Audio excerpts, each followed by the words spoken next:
So karon, dalaygon kayong Ginoo no sa tibok semana nga iyatang giatingan o usa ra ka adlaw ang iyang gipangayo kanato. So kinahanglan nga ato gyud siyang ambahan ining adlaw ipapahulay.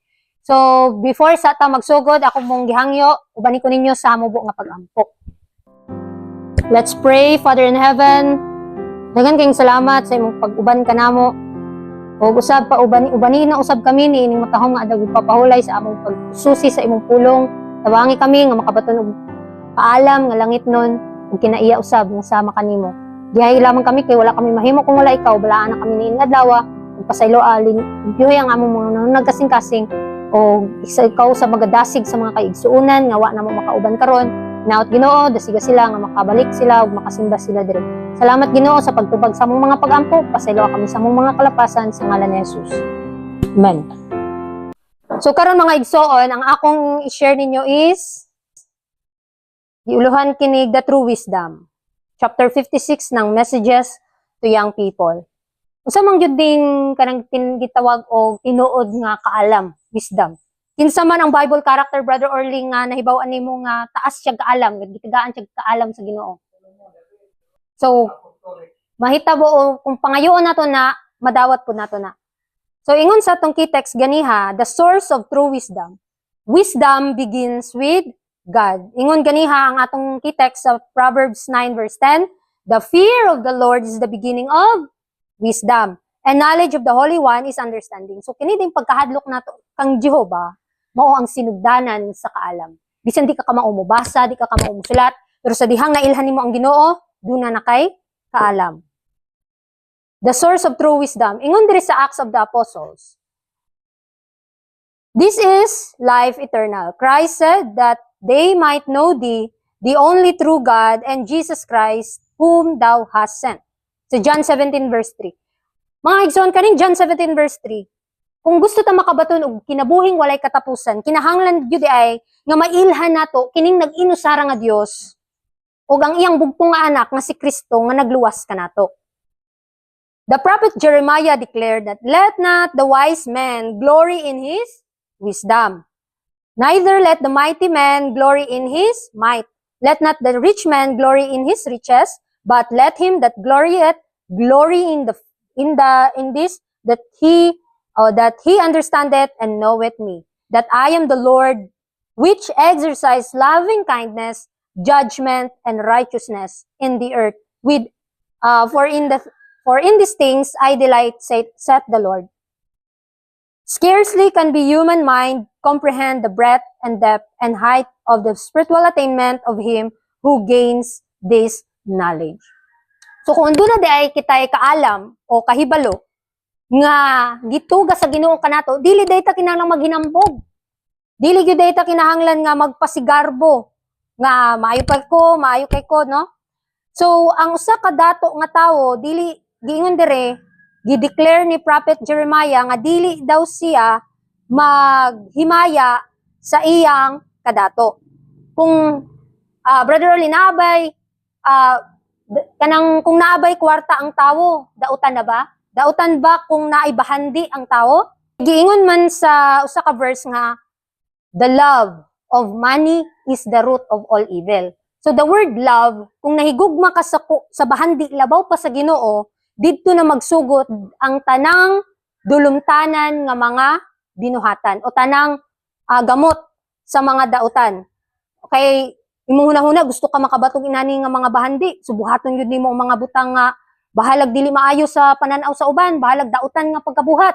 Basta makabaton kani ana. So kung gihigugma gyud ay sa tawo ang bahandi, didto na magsugod ang pagbuhat niya dili maayo. So kinahanglan nga ingon sa Proverbs nga love your God with all your heart, with all your soul, with all your might.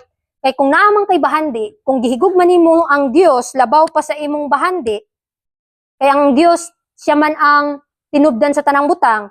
So kung tugahan ka ni ana nga mga bahandi, magamit nimo siyang buluhaton kay imo man siyang gihigugma. So ipasabot, di ba? Seek ye first the kingdom, and all these things shall be added unto you. So kani nga knowledge, kinahanglan ni natong pangayoon sa Ginoo. So ingon pa dire, the contrast between earthly and heavenly wisdom. So unsa may kalainan? Earthly wisdom is self-centered. But the heavenly wisdom is pure and peace-loving. Natay kaalam.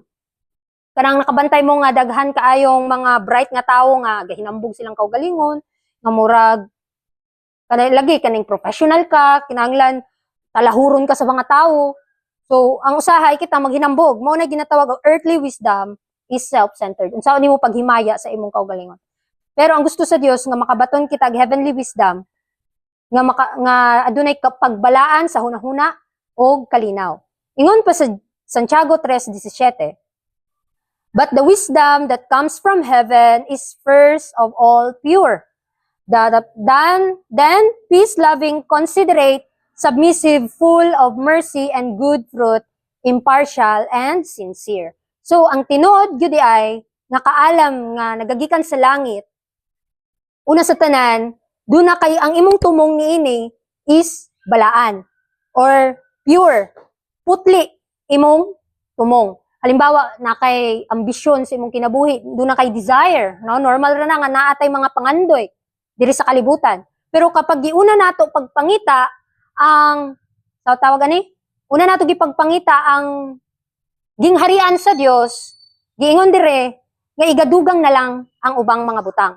So kaning mga earthly treasure or earthly wisdom nga naa sa ato karon, ihagahatag na kini sa Ginoo kung ato siyang pangitaon una. So gikinahanglan nga ang iyahang himaya mo'y unang sa natong pangitaon ay ang mga butang ning kalibutan.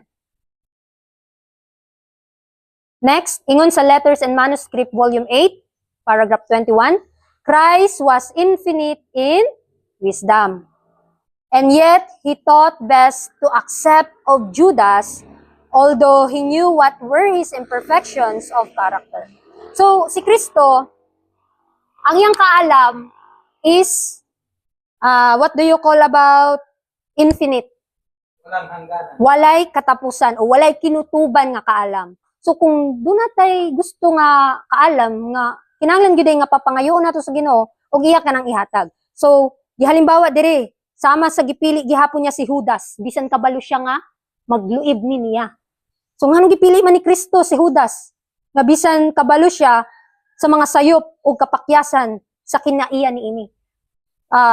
Take note mga igsoon, ang iya bitong mga disipulo, dunay mga kaluyahon, dunay mga defect of character. Mao nga sige silag uban ni Kristo, na bag-o ang ilang batasan. Kani si Judas, maluwas lang unta ni Judas Iscariote kung wala siya naghikog. Kay naulaw kay siya kay iyang gidinay ang anak sa Dios. Ingon pa diha, Peter. Si Peter pod. Peter denied his Lord. And yet, it was of men like this that the early Christian church was organized. So Jesus accepted them that they might learn of him what constituted a perfect Christian character. The business of every Christian is to study the character of Christ. So, ang Ginoo nasayod sa atong kaluyahon, isip siya man ang taas siya walay kinutuban ang iyang kaalam. Bisan pa nasayod siya sa mga kaluyahon sa matag usa, gipili gihapon sa Dios ang mga walay kabangkaagan, walay kanang mga fishermen, mga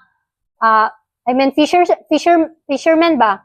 Mawalay nahibaw-an, walang pinag-aralan ni ining kalibutana. Nganuman, tungod kay mas nakita sa Ginoo nga teachable ni nga mga tao kaysa atong may mga pinag-aralan nga taas ang pagtingin sa sarili.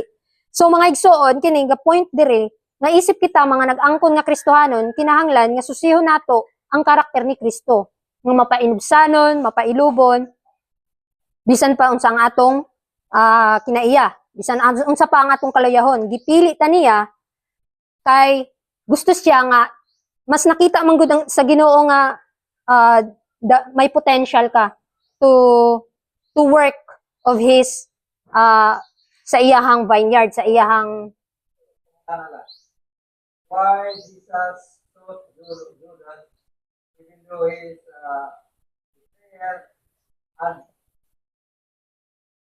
because of his infinite wisdom, really tayo siya nga Judas, maluwas, tapos not good example.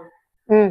Tapos, why he chose them as one of his disciples na not good example na ano nga, iya mong gipili si Judas, na dili man siya maayong example, prayer, tapos, pampa, talong in the past time, o in time, dili kaya po siya maluwas, nanong gipili man kaya po si Judas na sa disciple. No. Piling siya tungod kay tagaan siya o gayon kapag binulsol. Kung nagpadayon ng gapon siya sa pagbuhat ng dautan, mo ang pagpili. Ang Ginoo dili magud mo hukom o dispat, ang iyang kuan gatagan niya og freedom ang pagpili sa tao. So, mao ka na mga igso, no? Mga isip sa situation during sa time sa disciples ni Christ. Mauusab kita. Nakita sa Ginoo kung kini atong pilion di gyud ta maluwas. Kung kung siya ang atong pilion, maluwas ta. So gitagaan tag freedom of choice parehas sa gihatag niya nga freedom of choice sa iyang mga disipulo ni atong panahon na. So sa atong nga panahon nga nakita sa Ginoo nga doon na tay potential bisag maulaw ta sa paggamit sa atong talento, pero ningon ng Ginoo di ba nga gamita ang imong abilidad, ang imong talento para sa paghimaya o sa iyang buluhaton. Kung gamito na to na sa paghimaya sa Ginoo, iyag yun ning panalanginan, iyag yun kining magamit. Pero kung once nga gitagaan tag freedom of choice, so kung once nga dili nimo magamit siyang buluhaton, ipasabot, dili gyud ka magmalampungson. So nakabasa na ang Ginoo, nasayod na siya sa atong kaugmaon, pero gipapili ta sa duha ka dalan kung asa kay ta paingon. So wisdom shown in action. So ang atong kaalam nga gihatag sa Ginoo, unsaon pagbasa, unsaon pag mga initiative nga, unsaon pagbuhat sa sulod sa panimalay, maipakita lamang gini pinaagi sa binuhatan. True wisdom is demonstrated through righteous living, not just words. Usahay mo ingon, kaya na ko na. Pero kung dili dahil nimo ni sulayan o dili nimo buhaton, ipasabot, useless ang pag-ingon nimo nga kaya nimo. Pareha agad atong two sons, nga parable of the two sons, nga giingnan sa amahan, nga moadto mo sa field, moadto mo sa, halimbawa na lang ato, sa kamaisan, dito sa uma. Pero ang ingon sa isa, moadto ko. Then ang isa, niingon nga, dili. Pero ang niingon og dili, maoy ni adto. So kinsa man ang nagsunod sa ilahang duha. Nagtando ka nga wala ni adto o katong wala siya niingon siya nga dili siya moadto pero ni adto siya. So ingon dire, the true wisdom is demonstrated through righteous living, not just words. So hindi mapapatunayan yung isang bagay kung sa salita ka lang magaling. Pero sa buhay mo ay dili nimo maipakita. So sa James chapter 3 verse 13, who is wise and understanding among you? Let them show it by their good life, by deeds done in the humility that comes from wisdom. So mga igsoon, usapod ni siya kapahinomdom nato ang atong mga nahibaw-an sa atong pagtuo, no, ang atong kada magbasa tag Biblia, kung dili dahil nato ni maipakita sa atong binuhatan, mawala ra dai kini nga kamatuoran. Kadugayan mapulan na ka, kadugayan di nakaganahan, so mawala ra kana. So dili unta nato kana o dili unta na mahitabo sa atong kinabuhi. Nga ingon dire, let them show it by their good life, by our simple act of kindness, no? Mao na ang pahimangno sa ato. So next, ingon dire, it is not human wisdom that will reveal the fullness of the perfection of Christ to our world. It is perfect obedience to the commands of God, the doing of the work that God has planned for us to do. So miani day si Kristo, aron ihatag ka nato kini nga kaalam, aron masunod nato siya. Ingon diha, it is perfect obedience to the commands of God by doing the work of God. Kay mahimong useless ang pag-anhi ni Kristo kung siya lang ang nakahibalo ug dili niya i-share sa mga katawhan.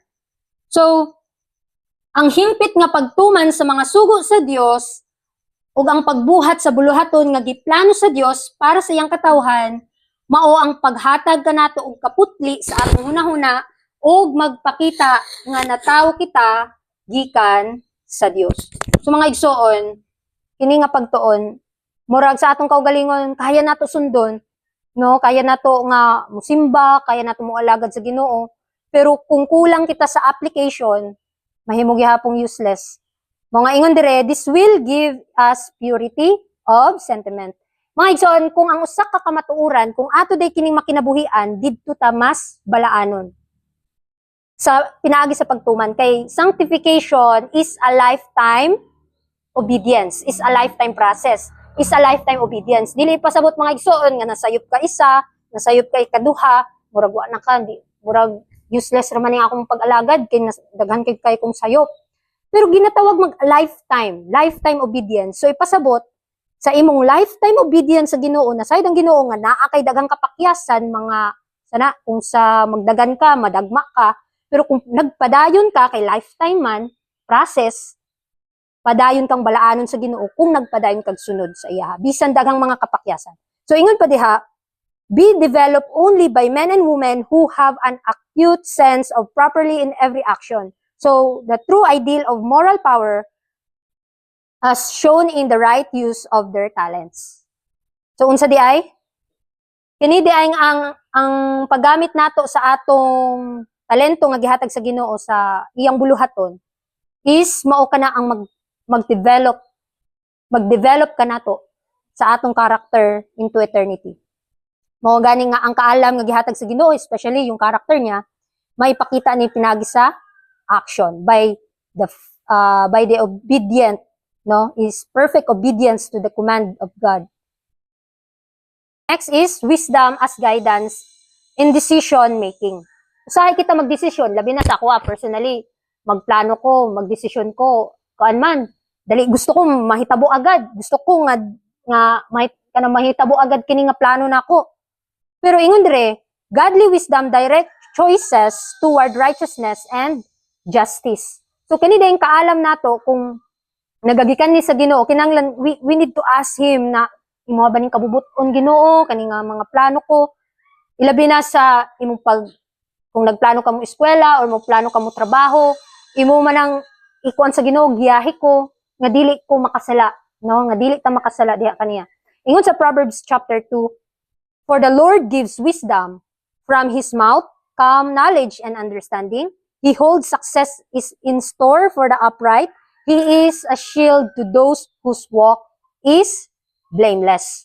So mga igsoon, ingon dire nga godly wisdom mao kini ang maggigiya sa atong desisyon, ilabi na nga naa pa kita sa panuigon, nga naa pa ta sa pagmurag nagduha-duha pa ta kung unsa nga atong pagapilion nga dalan. Mo gani gingon diha, for the Lord gives wisdom, for his mouth comes knowledge and understanding. So kung nanghangyo ta sa Ginoo, kung muhangyo ta niya sa mga kaalam, nagiyahan ta, our God is faithful and just to forgive and also to give us wisdom to guide us through our decision making. So matag karon ug unya kinahanglan gyud natong hangyo ng Ginoo. Ingon sa Acts of the Apostles, notwithstanding the fact that Paul was personally taught by God, he had no strained ideas of individual responsibility. So bisan pala si Pablo mismo, nga gitudluan siya sa Ginoo, wala siya maghimo og sobrang nga idea bahin sa personal niya nga responsibilidad. So mga igsoon, while we looking to God for direct guidance, he was ever ready to recognize the authority vested in the body of believers united in church fellowship. He felt the need of counsel, and when matters of importance arose, he was glad to lay this before the church and to unite with his brethren in seeking God for wisdom to make right decisions. So, kani mga igsoon, gipahimangno kini wisdom in guidance in decision making. Even inside the church day mga igsoon, dili pasabot nga elder ka, dili ka magpaubos para hangyo sa mga member o mga suggestions no nga kinahanglan magpaubos pug ka nga kung mao ni imong idea, kinahanglan masabutan sa majority. So kini while we ask to guide nga sa guidance sa Ginoo, kinahanglan maminaw pud di ay ta sa mga suggestions sa mga members. Like kung unsa gikasabutan kasi 'di ba? 2 is better than 1. Mas maayo nga daghan mo nga nagkasinabot kaysa ikaw ra isa nga naghawod-hawod sa imong mga plano o desisyon. So kinahanglan di ay ang council. And when matters of importance arose, he was glad to lay this before the church and to unite with his brethren in seeking God for wisdom to make right decision. So unsaon nimo pagbaton og sakto nga desisyon? By ask him and also to listen the suggestion of the member sa churches. So next, Christ as the embodiment of wisdom. The true wisdom is found in Christ, who reveals God's plan of salvation. So sa 1 Corinthians chapter 1 verse 30, it is because of him that you are in Christ Jesus, who has become for us wisdom from God, that is our righteousness, holiness, and redemption. So, sa atong pag-ila pa lang sa atong personal nga manluluwas, diha na nagsugod ang usa ka kaalam nga nagagikan sa Ginoo, who has become for us wisdom from God, that is our righteousness, holiness, and redemption. Kung nailhan gyud nimo nga ang Dios isa lang, bisan sa imong pagtulog, sa imong pagbangon, sa imong paglakaw, nga ang Dios nag-inusara lang. Ug si Kristo mao ang bugtong anak sa Dios nga iyang gipadala aron kita maluwas. Usahay maglibog ta nga kung si Kristo anak sa Dios, unya kita hasta ang angels is anak sa Dios. Sa unsa man nga pamaagi. So, ako ra ning ikuan ha. Ako ra ning i-quote nga igsoon. Si Kristo di ay, he is the only begotten Son of God. Kita, we are children of God, we are the sons and daughters of God by adoption. By adoption, mga igsoon. Gisagop. Ang mga angels, they are sons and daughters also in creation. So, ang angel creation, kita adoption, si Jesus is the only begotten Son of God. Para dili ta maglibog mga igsoon, no? O mailhan nato ang atong Dios nga ang nag-inusara nga Dios nga tinubdan sa tanang butang ang mao ang amahan o gihatag niya ang bugtong nga anak para tungod sa ngalan ni Kristo maangko nato ang tanang butang. So pinaagi sa ngalan ni Kristo mahimo nato ang tanang butang. Okay, so therefore, we are all brothers and sisters. Yes. Jesus, we are brothers. Diba? Siya man ang sinabi na brethren na he is our brother in ano. Pero siya yung sinasabing begotten Son of God. Naa niya ang kananggikan jud siya sa kuan sa Ginoo sa amahan. Buong Usahay mo ingon sila nga nganong ang amahan nganong manganak nga amahan man siya. So kibali sa atong panghunahuna mga igsoon murag finite mind bang gud ta. Mga nga dunay kinutuban ang atong kaalam. Hunaw-hunaw na to nga ang Ginoo mahimo niya ang dili nato mahimo. Usahay namang guroy relihiyon nga kung dunay amahan, dunay inahan, di ba? Mo na nasa hunahuna sa tao. Pero ang tinuod, ang amahan ra ang Dios o nagpadala siya siyang bugtong anak. Mga be careful ta karon mga igsoon kay naara baroy relihiyon nga ang Dios amahan, Dios inahan, Dios anak mga igsoon. So be careful tayo diyan. Okay, so badayon ta. Ingon diri sa Letters and Manuscript volume 7. Okay.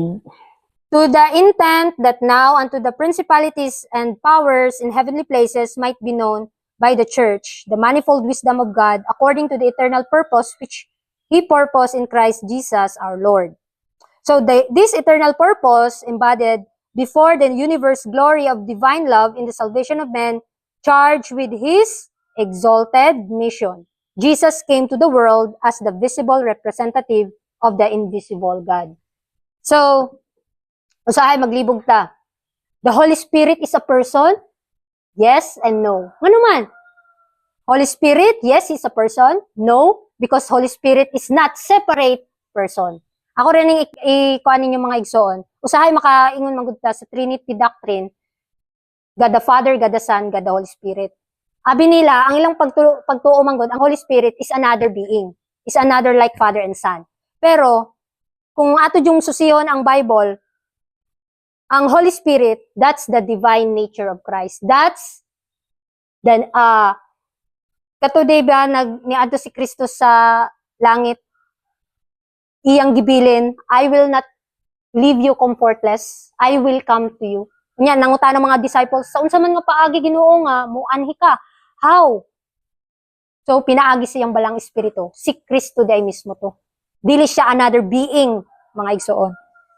Katong gitawag, katupong giingon nga, let us make man in our image, sa Genesis, mga igsoon. Katong word na as, the Father and the Son. Only two beings lang yun.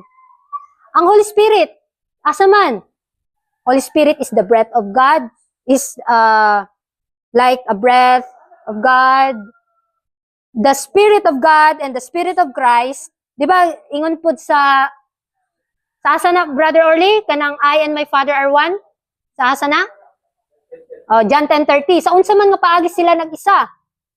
One in character, one in spirit, and one in mind, mga igsoon. So, kung gidayeg nato si Kristo, gidayeg sab nato ang Amahan.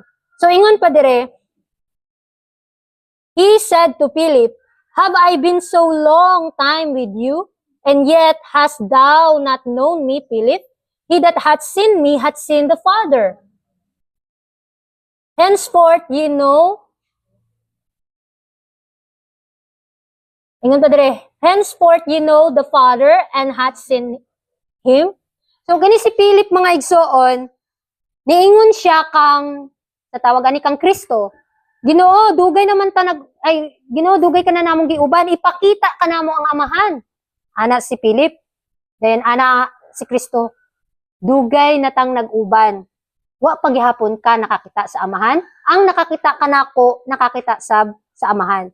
Kay ngano kahano nga pinaagi lang ni Kristo makakita sa Amahan. Nganong karon mga igsoon di ta makakita sa Amahan?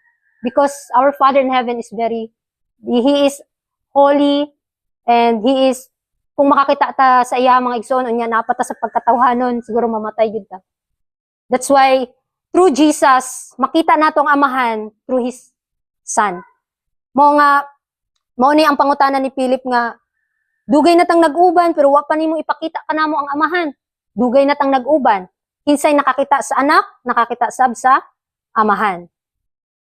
So mga igsoon, hinaot nga kining true wisdom nga gihatag sa Ginoo, wa nay laing kaalam nga gihatag kanato sa Ginoo, kundili ang pag-ila sa Amahan ug sa anak.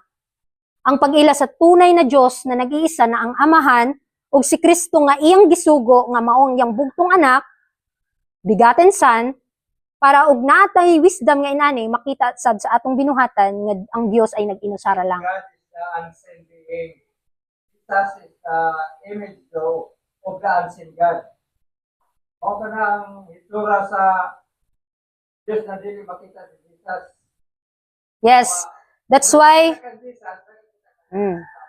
So mo kini mga igsoon ang dugukan sa chapter 56 ng Messages to Young People, hinaot nga dagantang nakatunan may tungod sa true wisdom, sa pag-ilalang sa Amahan ug sa anak. This is life eternal, that they might know thee, the only true God, and Jesus Christ, whom thou hast sent. So mo kini mga igsoon, o diri ra kutob ang akong message for this morning. O dagan kayong salamat.